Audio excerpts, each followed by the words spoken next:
আহ আজকে কদিন পর দিদি নাম্বার ওয়ানটা দেখতেছি, কি যে ভালো লাগতেছে।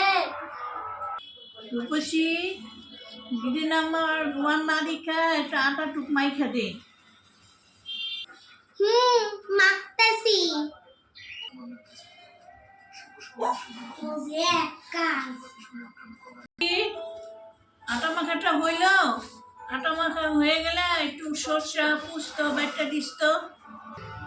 হ্যাঁ মাসিমা, বাইকটা দিতেছি। ভাবছিলাম পাশে পাশে ফাংশন হইতেছে, ফাংশন দেখবো। ফাংশন না দেখে এখানে বসে বসে আমি শস্য বস্তু বাটতেছি।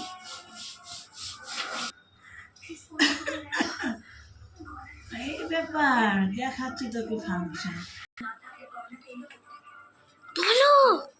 রূপসী, ওখানে একটু সজনে গাইটা রাখছি, একটু সুন্দর করে এই শস্য পুস্ত দিয়ে একটা চচ্চড়ি বানিয়ে রাখতো। দাঁড়ান মাসিমা, করতেছি।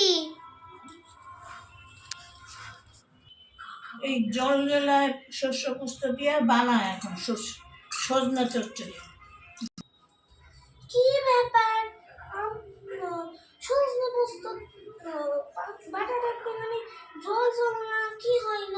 ঠিক আছে, রান্না করি।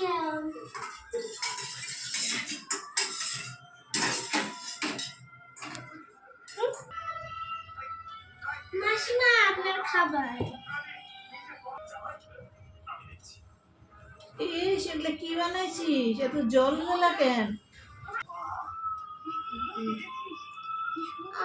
আমি তো থকথকা বলেই বাড়ছিলাম, কি যে হলো না, জল জলা হয়ে গেল কেন?